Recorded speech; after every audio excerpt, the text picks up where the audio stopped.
बहुत बहुत शुक्रिया आप लोगों का। सो ये मुझे आप लोगों के साथ तीसरा इंटरेक्शन है मेरा। पहले दो इंटरेक्शन हो चुके हैं, एक दफा लास्ट टाइम भी सीओपीडी के ऊपर बात हुई थी और आज भी हम सीओपीडी से तो नहीं, उससे रिलेटेड ऑब्स्ट्रक्टिव एयरवे डिजीज के हवाले से बात कर रहे हैं। और मुझे लग रहा है कि आपको अपना कमरा बड़ा करना पड़ेगा, जिस जैसे लोग इतने सारे हाउसफुल हो चुका है आपका सदस्य। और दूसरा, मुझे अपनी शादी का टाइम याद आ रहा था जब आप लोग सारा कुछ कह रहे थे कि हम फोटोग्राफर की वजह से कभी उठ रहे थे, कभी बैठ रहे थे, कभी इधर जा रहे थे। तो जब तक टेक्नोलॉजी नहीं आ रही थी तो हम बैठ के एक दूसरे को देख रहे थे कि एक दूसरे को सुने। तो आज जो पार्ट हम करने जा रहे हैं वो स्पायरोमेट्री के ऊपर है। स्पायरोमेट्री या पल्मोनरी फंक्शन टेस्ट के कुछ पार्ट्स हैं, जिसमें स्पायरोमेट्री एक पार्ट है, दूसरा पीक फ्लो एक्सपायरी रेट है, और उसके अलावा 6 मिनट वॉक टेस्ट है, ईबीजीज हैं। ये सारी चीजें मौजूद होती हैं। डॉक्टर साहब ने अभी बात की कि अल्लाह ताला ने फरमाया कि जो चांद है वो एक बड़ा होता है, फिर छोटा छोटा टहनी की तरह हो जाता है, और चांद की मिजाल नहीं है कि वो सूरज को पकड़े, और सूरज की मिजाल नहीं कि वो चांद को पकड़े। सारे अपने अपने मदार के अंदर घूम रहे हैं। असल में ये बात स्टैंडर्डाइजेशन की है। उसने एक निज़ाम बनाया, उसको कैलकुलेट किया, तराजू कायम किया और एक स्टैंडर्ड बना दिया कि स्टैंडर्ड के ऊपर ये चीज़ होगी। तुमने 29 दिन के अंदर एक चक्कर पूरा करना है, तुमने 365 दिन में एक चक्कर पूरा करना है, तुमने 24 घंटे में एक चक्कर पूरा करना है। सो ये स्टैंडर्डाइज है।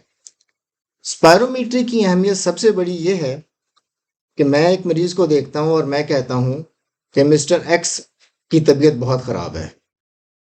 तारिक साहब एक मरीज को देखते हैं और कहते हैं कि इसकी तबीयत थोड़ी ख़राब है। रियासत साहब उस मरीज को देखते हैं, कहते हैं यार ये तो मुझे थोड़ा कम ख़राब लगता है। हम सब की अपनी अपनी ऑब्जर्वेशन है, हम सब की एक वाक्य के ऊपर और एक कंडीशन के ऊपर अपनी अपनी एक्सप्लेनेशन है, उसमें स्टैंडर्डाइजेशन नहीं है। उसी मरीज को हो सकता है कि मैं 4 पफ लिखूं, आप में से कोई 2 पफ लिखे और कोई 1 पफ लिखे और कोई उसको इंजेक्टेबल पे डाल दे। ये जो बायस है ये हमारे एरर का बायस है, ये हमारी ऑब्जर्वेशन का बायस है। और ये लोगों में होता है, हर वाक्य के ऊपर लोगों में होता है। एक वाक्य हुआ माशरे के अंदर, उस पर हर बंदा अपनी ओपिनियन रखेगा, और वो ओपिनियन उसके एक्सपीरियंस के ऊपर बेस होगी, जो उसने जिंदगी में देखे हैं, 40-30 सालों में देखे हैं। मेडिकल फील्ड में भी ऐसा ही हो रहा था कि हम एक जैसे मरीज को मुख्तलिफ लेवल पे ट्रीट कर रहे थे, और इसको कम करने के लिए, स्टैंडर्डाइजेशन करने के लिए, फिर ऐसे टेस्ट वजह किए गए जो ये कहें कि नहीं ये माइल्ड है, ये मॉडरेट है, ये सवेयर है। आपका दिल कह रहा है कि ये सवेयर है, लेकिन ये सवेयर नहीं है, ये माइल्ड है। अगर हम इनको अडॉप्ट करेंगे तो ओवर ट्रीटमेंट और अंडर ट्रीटमेंट से बचेंगे। सो स्पायरोमेट्री पल्मोनरी फंक्शन टेस्ट उसमें से एक है। डिफरेंट टाइप ऑफ हम स्पायरोमेट्री पीएफटीज की बात करेंगे, इंटरप्रिटेशन की बात करेंगे, और स्पेसिफिक कंडीशन में कुछ देखेंगे। जो पल्मोनरी फंक्शन टेस्ट हैं वो क्या क्या मौजूद हैं? पीक फ्लो मीटर्स हैं, स्पायरोमेट्री मौजूद है, लंग वॉल्यूम्स प्लेथिस्मोग्राफी इसके अंदर आती है, गैस ट्रांसफर फैक्टर्स आते हैं, डीएलसीओ टीएलसीओ देखने के लिए। इसके अलावा 6 मिनट वॉक टेस्ट हैं, एर्गोमीटर टेस्ट भी करवाए जाते हैं, एबीजीज। ये 6 के 6 पॉइंट हमें बताते हैं कि लंग्स किसी मरीज के वो कितने बेहतर हैं, और उनकी फंक्शनल कैपेसिटी कितनी है, या डिजीज प्रोसेस उसके अंदर कितना है। इंडिकेशन क्या क्या है? आप सब लोग इस प्रोसेस से गुजर रहे होंगे। एवेल्युएशन के लिए क्रॉनिक कफ, बहुत सारे लोगों में हम आजकल कर रहे होते हैं, क्रॉनिक कफ हो जा रही होती है, हमें वीज नहीं मिलती है, लेकिन जब स्पायरोमेट्री करते हैं तो पता लगता है इसके अंदर माइल्ड वीज भी, इसमें माइल्ड ऑब्स्ट्रक्शन भी है और रिवर्सिबिलिटी भी है। ये हमें बता देता है। एक्सर्शनल डिस्निया के लिए मौजूद हैं, वीजिंग के लिए मौजूद हैं, असेसमेंट और ब्रोंकोडायलेटेशन थेरेपी, कि ये मरीज जो आपके पास आया है इसकी ऑब्स्ट्रक्शन क्या ब्रोंकोडायलेटर से रिजल्ट रिस्पॉन्स करेगी या नहीं करेगी। क्रॉनिक डस्ट केमिकल्स के लिए मैंने गुजरांवाला में कुछ अर्सा प्रैक्टिस की। अनफॉर्चुनेटली मैंने वहाँ पर 20 से 35 साल के नौजवान बच्चे देखे जो कि ऑक्सीजन के करीब पहुंच चुके थे, 80% 90% सेचुरेशन। वजह क्या थी? मेलामाइन का काम करते थे, मेलामाइन के बर्तन बनाते थे, कभी मास्क नहीं पहना, कभी किसी ने बताया नहीं। जिसकी दुकान थी या जिसका वो फैक्ट्री थी उसने भी नहीं कहा। वो उनको 30 या 40,000 50,000 देते थे, लेकिन कभी ये नहीं कहा कि भाई मास्क पे लगाना है। ऑक्यूपेशनल सेफ्टी नहीं की। अब वो 25-25 साल के 30-30 साल के लड़के ऑक्सीजन डिपेंडेंट के करीब पहुंच चुके, सिलिकोसिस हो चुका। स्टोन कटर, पैलें काटने वाले, स्टोन काटने वाले, ये सारे के सारे बच्चे वहां पर ऐसे थे। खराद का काम करने वाले जो वहां पर बहुत ज्यादा है, ये सारे बच्चे वहां पर थे। तो किसी भी नौजवान को आज अगर वो एक्सपोज हो रहा है, अगर हर 6 माह बाद उसकी स्पायरोमीट्री की जाए, तो उसके लंग्स के डैमेज होने से पहले पहले उसको आप बता सकते हैं कि भाई ये तुम लैब के अंदर जो केमिकल का काम कर रहे हो ये तुम्हारे फेफड़ों को नुकसान दे रहा है। ये तुम मेलामाइन के बर्तन के ऊपर ये बना रहे हो, तुम बहुत खुश हो कि तुम छू करते हो और एक प्लेट निकाल के बाहर निकाल देते हो, ये तुम्हारे फेफड़ों पे क्या असर कर रही है। फेफड़े डैमेज होने के बाद जब सिटी पर आएगा वो तो बहुत टाइम गुजर चुका होगा, इरिवर्सिबल है ना वो तो फाइब्रोसिस, आप उससे पहले बता देंगे। तो ये टेस्ट उस कंडीशन में हेल्प करेंगे। Thoracic surgery and abdominal surgery, upper abdominal surgery की रिस्क असेसमेंट के लिए, क्योंकि अपर एब्डोमिनल सर्जरी में या थोरेसिक सर्जरी में प्रॉब्लम ये है कि मरीज सांस खुल के नहीं लेता। सिंपल अल्फाज में, अपर एब्डोमिनल सर्जरी हुई, उसको पेन होगा, डायफ्राम के लेवल पे पेन होगा, सांस नहीं लेगा, एटिलेक्टेसिस होगा। अगर उसके पल्मोनरी फंक्शन पहले से कमजोर है तो साथ ही हाइपोक्सिया स्टार्ट हो जाएगा, ओवर आइसोमेस्टेस स्टार्ट हो जाएगा, स्पायरोमेट्री भी कमजोर हो जाएगी, हाइपोक्सिया होना शुरू हो जाएगा। तो आप पहले से असेस कर लें कि ये मरीज ऐसा है जिसके लंग फंक्शन कमजोर हैं, तो मैंने इसको अपर एब्डोमिनल सर्जरी करते हुए इसको एपिड्यूरल लगवा देना ताकि ये खुला हो सांस ले। इसको पहले से बाईपैप सी पैप की तरफ ले जाना है, या इसकी अर्ली मोबिलाइजेशन करनी है, या सर्जन को एक और भी तरीका है, या हमने एनेस्थीसिया वाले को कहना है कि ड्यूरिंग ऑपरेशन इसको हाई वॉल्यूम प्रेशर दें, हर 15 ब्रेथ के बाद इसको एक लार्ज वॉल्यूम ब्रेथ दें ताकि एटिलेक्टेसिस ड्यूरिंग सर्जरी हो ही ना। इम्पेयरमेंट एंड डिसेबिलिटी के लिए भी हैं, हमारे यहाँ तो इंश्योरेंस के मसाइल नहीं है, लेकिन जिन मुल्कों में इंश्योरेंस के मसाइल हैं वहां पर इसका रोल आता है। So we start from peak expiratory flow meters. ऐसी तस्वीर होगी, अब तो बड़े अच्छे अच्छे आ गए हैं, इन्होंने खूबसूरत सा रख दिया है, ऐसा भी मौजूद है। ठीक, सो ये मल्टीपल मौजूद है, इनमें से एक जो मौजूद है यहाँ दिखाया गया, ये पुराना कन्वेंशनल है, शुरू से यही चलता था। मरीज को कहना है कि लंबा सांस ले अंदर और उसके बाद फुल जोर से सांस बाहर निकाले, मैक्सिमम। सो PFR, पीक एक्सपायरेटरी फ्लो, मुंह से, मुंह से फूकनी की तरह यार, फूकनी, हाँ बिल्कुल जी बिल्कुल, फूकनी।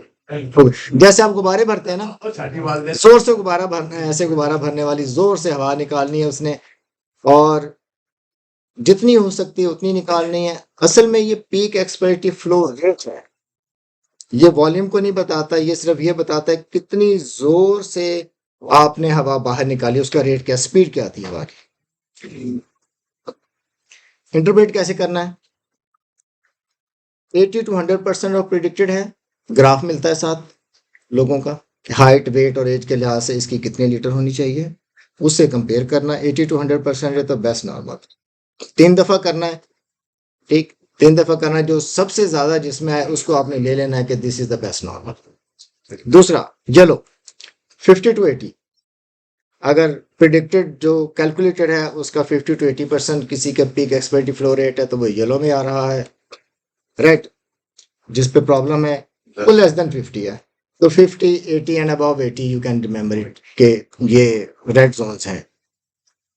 तो रेड का मतलब ये है कि इज नॉट गुड। वेरिएबिलिटी से देखी जा सकती है, अगर 20% से ज्यादा वेरिएबिलिटी डायरनल, सुबह किसी का फर्ज किया कि 60 लीटर्स है, शाम को 40 लीटर हो गया, तो वेरिएबिलिटी ज्यादा होगी, इसका मतलब है कि इन लोगों का इस्तेमाल हो सकता है। दूसरा स्पायरोमेट्री, स्पायरोमेट्री जो है वो इससे एडवांस टेस्ट है, ये फ्लो रेट को भी देखता है और इंस्पायरेटरी वॉल्यूम को भी देखता है, इंस्पायरेटरी रेट को भी देखता है, और एक्सपायरेटरी रेट के साथ एक्सपायरेटरी वॉल्यूम्स को भी देखता है।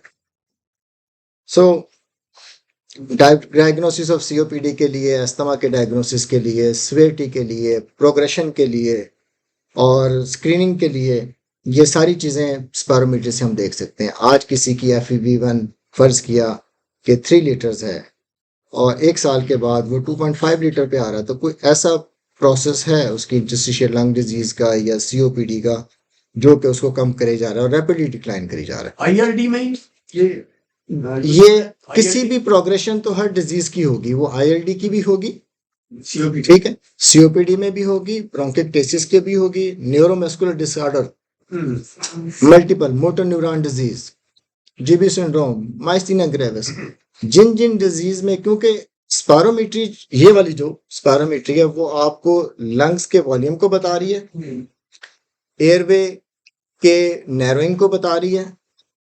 अब लंग वॉल्यूम जो है वो फेफड़े के साथ साथ उसके साथ अटैच हर चीज को बता रहे हैं। थ्रेसिक, फेफड़े कितना खुल सकते हैं, बंद हो सकते हैं, जिन मसल ने उसको खोलना है, क्योंकि हमारी इंस्पायरेशन तो वॉलंटरी है ना, ठीक। हमारे जो मसल्स हैं, लेटस मेडियस डोर्साई और पेक्टोरस मसल हैं, इंटरकॉस्टल मसल्स हैं, ये खोलते हैं बकट्स की तरह और फेफड़े को खुलने का मौका देते हैं। अगर यहाँ पर गोश्त होगा, लाइक मेरा वजन जो है वो डबल हो जाए, 120 हो जाए फैट हो इसी बॉडी स्ट्रक्चर के साथ, तो मैं पूरा फेफड़ा नहीं खोल सकूंगा। पानी आ जाए इसी में, क्लोरोफियन हो जाए, तो मैं पूरा फेफड़ा नहीं खोल सकूंगा। तो ये सारे फैक्टर इसके अंदर इंक्लूड आते हैं। हम इन सब के बारे में इसके ऊपर डिस्कशन कर सकते हैं। कैसे काम करता है? 2 ग्राफ हैं, एक लाइन से ऊपर एक लाइन से नीचे है। सो जब हम इंस्पायर करते हैं तो नीचे वाला लूप बनता है, जब एक्सपायर करते हैं तो ये ऊपर वाला लूप बनता है। पहले हम मैक्सिमम हवा निकाल लेते हैं और उसके बाद फिर स्लो स्लो वॉल्यूम कम होना शुरू हो जाता है। तो ये जो डायफ्राम हमारी जो मूवमेंट्स है, नीचे वाले लूप जब भी आप देखेंगे लाइन से नीचे, वो क्या बताएगा आपको? इंस्पिरेटरी फ्लो को बताएगा, कितना वॉल्यूम लेके जा रहे हैं। ये जो 0 2 3 4 5 6 बता रहा है, ये आपको बता रहा है कि वॉल्यूम कितना है। और जब आप 0 से 2 3 4 लेके जा रहे हैं, ये सेकंड्स बता रहा है कि कितने सेकंड में ये काम हुआ है, कि आप 4 सेकंड्स के अंदर लेके जा रहे हैं और 4 सेकंड में बाहर निकाल रहे हैं। अगर तो ये कैलकुलेशन और इन दोनों को मिला के फिर लूप बनना शुरू हो जाता है। तो ये आपको जो यहाँ पर इंस्पिरेटरी एक्सपिरेटरी लूप आप देख रहे होगे, तो नीचे वाला इंस्पिरेटरी या ऊपर वाला एक्सपिरेटरी, इसी को जरा, वो तो एक चलने वाला था, अब अगर इसको स्टॉप करके देख रहे हैं तो इस ग्राफ में यहाँ से स्टार्ट होता है। जब हम बनाना शुरू करेंगे तो हमने अंदर सांस लिया, मैक्सिमम अंदर सांस ले लिया, उसके बाद हम और सांस नहीं ले पाते, ये 0 पे चला जाता है। फिर हम एक सांस निकालना शुरू करते हैं,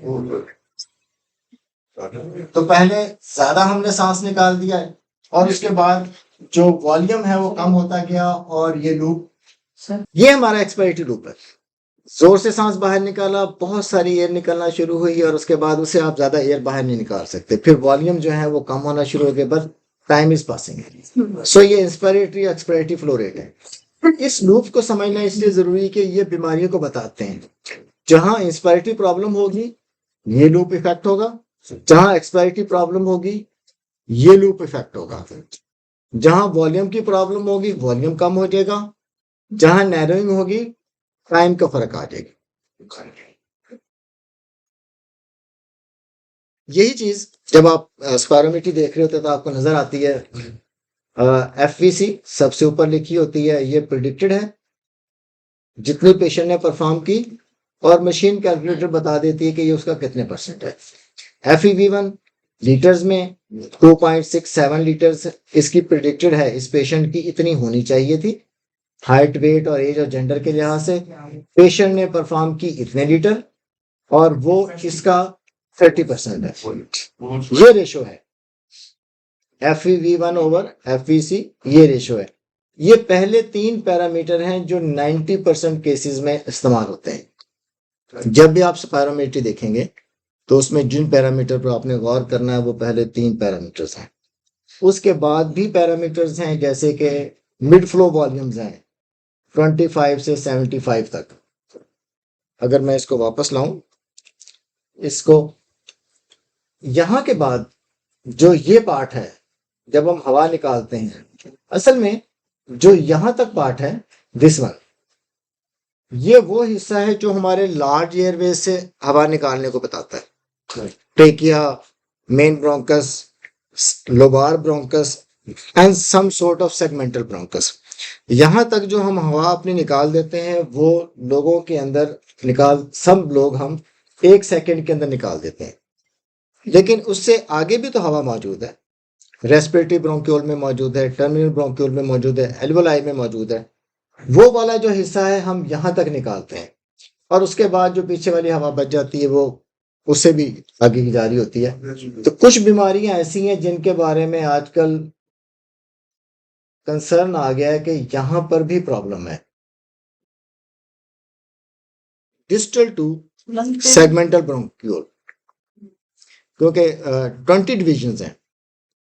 फर्स्ट डिवीजन ट्रेकिया हो गया, दूसरी लोबार होगी, फिर उसके बाद सेगमेंट हो गए, ये तो हो गए 4, ठीक है।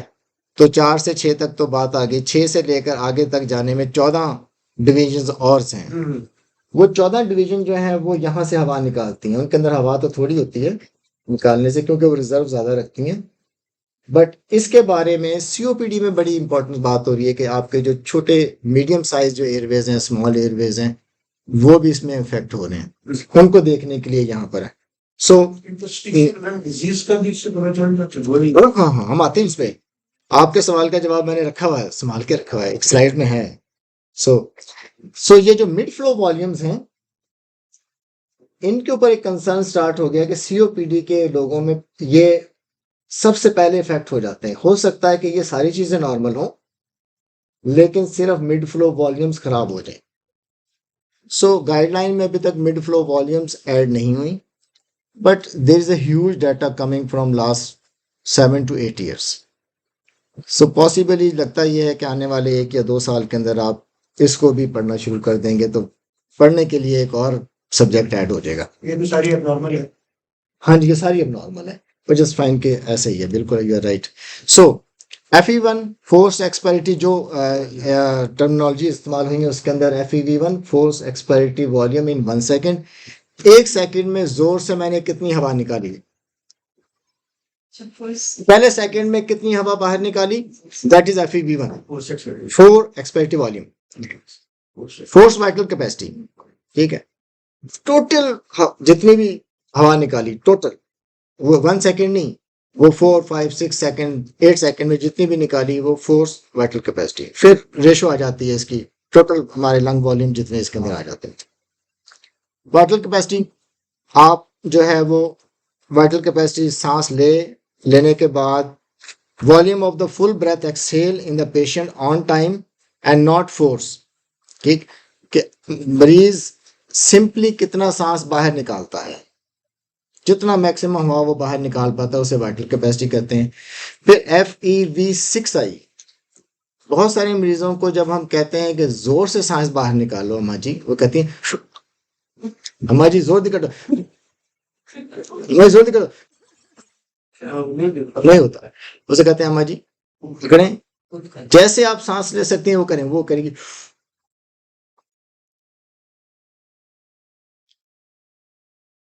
सिर्फ उन मरीजों के लिए जो कि जोर लगा के सांस बाहर निकालते, फिर एक टर्मिनोलॉजी स्टार्ट हुई जिसका नाम रखा गया FEV6, कि आप मरीज ने आराम से जितनी मर्जी उसने सांस निकाला 6 सेकंड तक हम उसको कैलकुलेट करते रहेंगे। नॉर्मल रिजर्व वॉल्यूम कितना होता है? नॉर्मल रिजर्व वॉल्यूम जो है वो लंग की, असल में तो ये प्रिडिक्टेड है। हम जितने लोगों को लेंगे, जैसे मेरा कुछ और होगा, जो बंदा 6 फुट का है उसका और होगा, ठीक। इसका कैलकुलेटेड है। जैसे हम 500 ml सांस निकालते हैं, हम अंदर लेके जाते हैं और बाहर लेके जाते हैं, एक लंग जो है वो 2.5 लीटर तक एयर रख सकता है, ठीक। सो 2 लीटर जो है वो उसके अंदर हर सिंपल सांस के बाद रहता है, लेकिन जब बाहर निकाल देता है वो, तो 1 लीटर या 0.750 ml उसके अंदर रह सकता है। But it would be different for the height, weight and age. वो मशीन कैलकुलेट करती है। DLCO में हम उसको देखते हैं, इसके अंदर हम रिजर्व वॉल्यूम को देख नहीं पाते। सांस नहीं है, सिर्फ रिजर्व वॉल्यूम पे अगर हम कितनी करके तो सर्वाइव कर सकते हैं। हाँ, कितनी देर तक सर्वाइव कर, अगर आप सांस नहीं ले रहे तो उसके दो पार्ट हैं। एक तो ये है कि आपके अंदर कितनी ऑक्सीजन मौजूद है, ठीक है। दूसरा ये है कि ब्लड के अंदर कितनी सर्कुलेशन मौजूद है। अगर हम सांस नहीं लेते तो जो हमारे वाइटल ऑर्गन्स हैं वो 15 मिनट्स तक सर्वाइव करते हैं। इतनी ऑक्सीजन मौजूद होती है कि उसके बाद वो 15 मिनट तक रह सकते हैं, जो वाइटल ऑर्गन्स हैं। हार्ट जो है वो 30 मिनट तक रह सकता है, ब्रेन 15 है, 15 ठीक है कार्डियक अरेस्ट होता है तो उसको दरअसल तो 3 मिनट का जी। वो एनॉक्सिया की वजह से, कार्डियक अरेस्ट। वो एनॉक्सिया होता है, उसमें मुकम्मल डेड नहीं होता, कुछ पार्ट डेड होते हैं उसके, हाँ ठीक। उसकी तो फंक्शन कुछ पार्ट होते हैं, ठीक। जो तो एनॉक्सिक ब्रेन जो डैमेज है वो इसीलिए कहा गया कि आपके रिजर्व वॉल्यूम के अंदर मौजूद होगी, फिर ब्लड के अंदर ऑक्सीजन मौजूद होगी। जब आपकी ब्लड वाली यूटिलाइज हो जाएगी, जो रिजर्व वॉल्यूम के अंदर कुछ ऑक्सीजन पड़ी है, क्योंकि वो भी 21% है ना, 100% तो नहीं है, वो यूज हो जाएगी।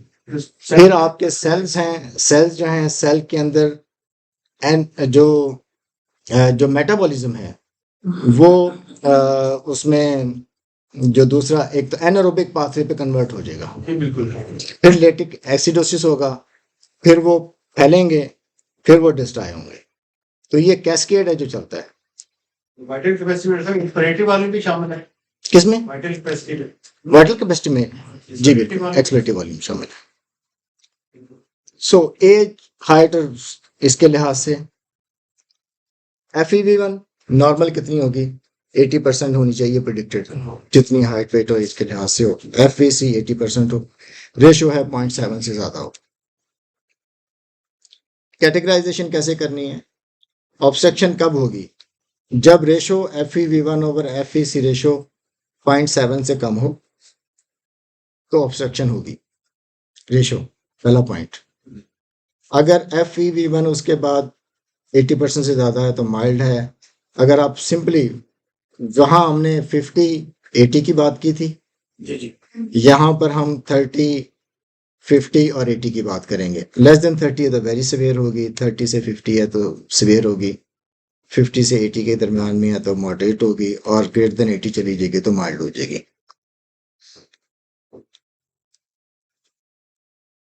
Okay, FEC less than 80 mix restriction में, इसको मैं बाद में डिस्कस करता हूँ। जो ये नीचे वाला पॉइंट है ये थोड़ा सा रिवर्सिबिलिटी हमने करनी है। अगर किसी को ऑब्स्ट्रक्शन आ गई है, FEV1 ओवर FVC रेशो कम हो गई है, FEV1 भी लोगों की कम हो गई है, हमारे ख्याल में ये माइल्ड ऑब्स्ट्रक्शन है या मॉडरेट है या सिवियर है, तो फिर उसमें रिवर्सिबिलिटी देखनी है। उसमें नेबुलाइजेशन करनी है साल्बुटामोल के साथ या इप्राटोपियम ब्रोमाइड के साथ। साल्बुटामोल के साथ करें तो आपको 15 मिनट चाहिए उसको चेक करने के लिए। अगर आप इप्राटोपियम की बात करें तो फिर आपको 20 से 30 मिनट चाहिए, क्योंकि उसका मैकेनिज्म थोड़ा शॉर्ट है।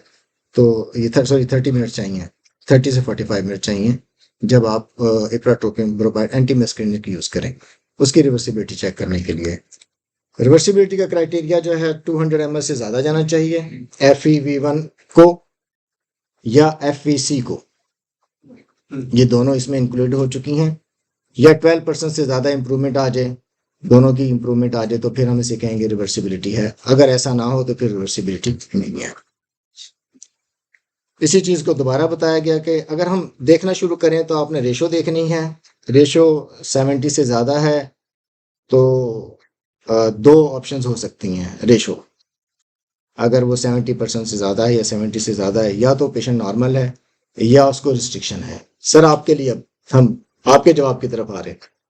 सो अगर रेशो 70 से ज़्यादा है तो या तो मरीज़ नॉर्मल है या उसको रिस्ट्रिक्शन है, तो फिर आप FVC को देखेंगे। अगर रेशो नॉर्मल आ जाए, अगर FVC नॉर्मल है तो पेशेंट नॉर्मल या स्पायरोमेट्री नॉर्मल, और अगर FVC मरीज़ की कम है तो फिर उसको रिस्ट्रिक्शन है।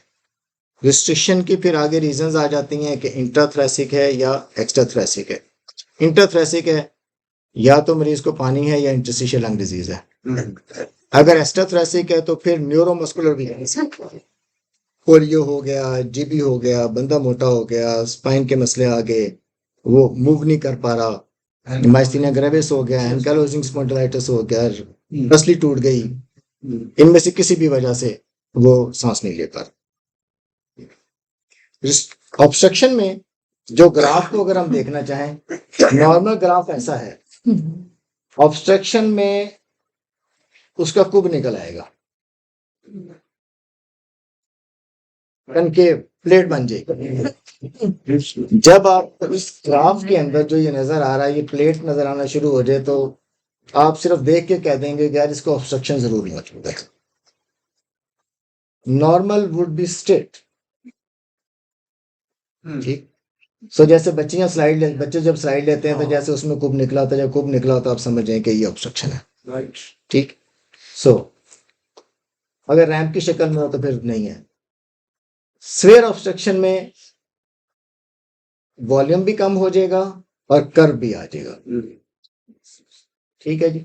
रिस्ट्रिक्शन में क्या होगा, ऐसा ही ग्राफ है, ये छोटा हो जाएगा, कुब नहीं निकलेगा, ये ग्राफ ओवरऑल छोटा हो जाएगा। ये इतना बड़ा होना चाहिए था, इसको यहां से यूं आना चाहिए था, ये छोटा हो जाएगा। ये रिस्ट्रिक्शन है। तो एक दूर से देखते हुए, जैसे बुल आई अपनी डेवलप करते हैं, आप देखते हुए बता देते हैं, बुल आई देखते हुए कि यार ये बहुत सारे कार्डियोलॉजिस्ट हैं वो मेजर भी नहीं करते, कह देते हैं कि हमारे ख्याल में एस्टिमेटेड इजेक्शन फ्रैक्शन 70% है, 30% है, 20% है, बुल आई।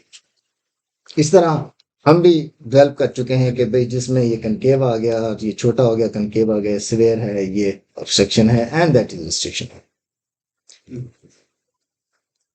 अब रिस्ट्रिक्शन के जो रीजंस थी वो इंटरस्टिशियल लंग डिजीज उनमें से एक है।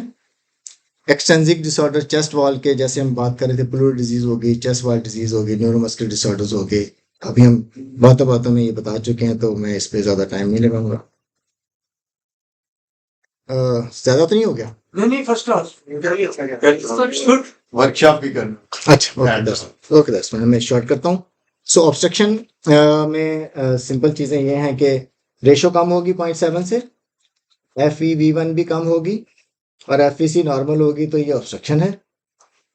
रिस्ट्रिक्शन में रेशो ज्यादा होगी, FeV1 और FVC कम हो सकते हैं, ये नॉर्मल भी हो सकती है लेकिन कम भी हो सकती है, तो ये रिस्ट्रिक्शन होगी, ठीक। मिक्स को हम छोड़ देते हैं। सो मेक थिंग्स सिंपल, मैं इसको शॉर्ट करता हूँ।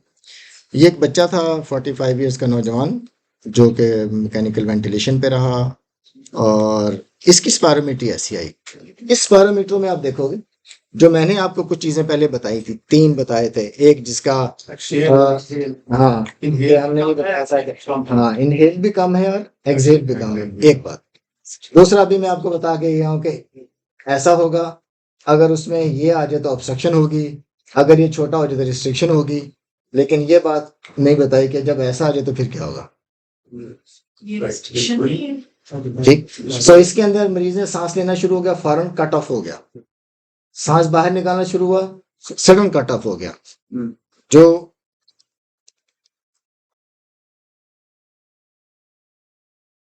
इसमें से किसी में फिट नहीं हो रहा, ठीक। अब हम इस पे आते हैं, ये क्या हो रहा है। असल में इस बीमारी में ये हो रहा है कि इसके सांस की नाली के अंदर बहुत छोटा सुराख रह गया, ट्रेकियल स्टेनोसिस बन गया। There is a fix obstruction. उसने सांस निकालना शुरू किया, उसके बाद निकाली जा रहा है लेकिन सुराख बहुत छोटा है, उसको जोर लगाना पड़ रहा है, ठीक। सो हवा तो वो बेचारा निकाल रहा है, लेकिन जो रेट है वो वॉल्यूम नहीं बढ़ रहा उसका, वो इतनी ही हवा थोड़ी थोड़ी सी निकाली जा रहा है, और सांस लेने लगता है तो जोर तो लगा रहा है लेकिन वॉल्यूम नहीं अचीव कर पा रहा क्योंकि सुराख छोटा है। ये इसकी ट्रेकिया का सांस इतना रह गया। वजह ये है, नहीं, ये इसको पोस्ट इंटुबेशन ट्रेकियल स्टेनोसिस हुआ, जिसमें इस ट्रेकियल स्टेनोसिस को फिर हमने इलेक्ट्रोकॉर्टी नाइफ के जरिए और रिजिड के जरिए इसको डायलेट किया, और फिर सांस इसका इतना बड़ा हो गया कि इसमें से हम पहले स्कोप नहीं गुजर रही थी और अब ये बेहतर हो गया। खैर इसकी FeV1 भी उसके बाद बेहतर हो गई।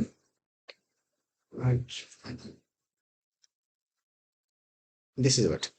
सो उसमें फिक्स ऑब्स्ट्रक्शन में अगर आपको ऐसी मिले जिसमें दोनों, जो बर्गर होता है लंबे वाला बर्गर, अंडा शमी वाला बर्गर, जब ऐसी शेप आ जाए तो समझ लें फिक्स ऑब्स्ट्रक्शन है। यही वो मरीज है पहले और अब ये, ठीक।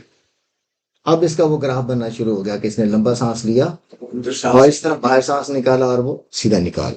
अभी भी कंप्लीट नहीं है। जी अभी भी कंप्लीट नहीं है, क्योंकि जितना इसका होना चाहिए, हमारी जो ट्रेकिया का ल्यूमन है लोगों का, वो 1.2 से 1.8 बट सेंटीमीटर होता है। मूवमेंट तो रही है ना तो ये पहले जो है 2 to 3 mm था, वो बढ़ के अब ये 8 to 10 पे चला गया।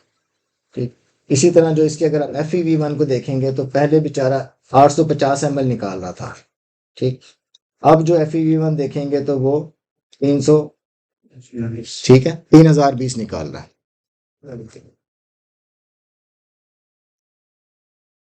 फिक्स ऑब्स्ट्रक्शन मतलब शामी वाला बर्गर, ठीक है, और इसको जो मर्जी नाम दे दें। ये वेरिएबल, ये सिर्फ एक्स्ट्रा थ्रेसिक है और ये इंटरथ्रेसिक ऑब्स्ट्रक्शन है। बिल्कुल पिज्जा उल्टा सीधा, और सीधा पिज्जा स्लाइस कहते हैं, उल्टा और सीधा। नॉर्मल, ऑब्स्ट्रक्शन, रिस्ट्रिक्शन, सब कुछ छोटा हो गया।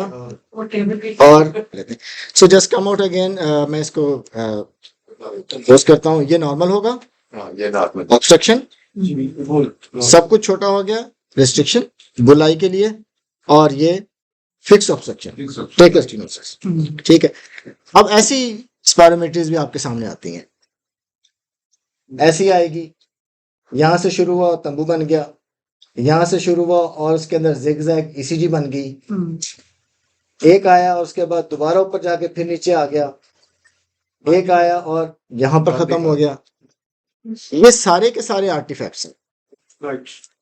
ये जितने ग्राफ आपको नजर आ रहे हैं, you take from blue one, start हुआ और तंबू की तरह वापस नीचे चला गया, स्लाइड लेता हुआ कर्व की तरह। ये ग्रीन वाला ऊपर आया, फिर नीचे गया, फिर ऊपर आया ECG की तरह, फिर फट फट फट कर खत्म हो गया। ये मरीज ऐसे आया, फिर दोबारा सांस लेके वापस चला गया। ये सारे के सारे एबनॉर्मल हैं, आर्टिफैक्ट्स हैं, अनएक्सेप्टेबल हैं। जैसी भी, जब भी ऐसी स्पायरोमेट्री आपके पास आए, उनके ऊपर हम कोई इंटरप्रेट नहीं कर सकते। इसमें मरीज ने क्या होता, सांस लिया, दरम्यान में सांस ले लिया, किसी ने कफ कर दी, किसी ने लेट स्टार्ट किया, किसी ने पूरा ही सांस नहीं बाहर निकाला और पहले बंद कर दिया। ये सारे के सारे इस तरह के जो स्पायरोमेट्रीज हैं, वो आपको कोई हेल्प नहीं करते। You need to repeat it. ये इसको हम वैसे ही बात कर लेंगे, सो दैट इज फाइन। अच्छा, इसको हम वैसे ही बात कर लेंगे, दैट्स फाइन। बहुत बहुत शुक्रिया जी आपका। Thank you very much.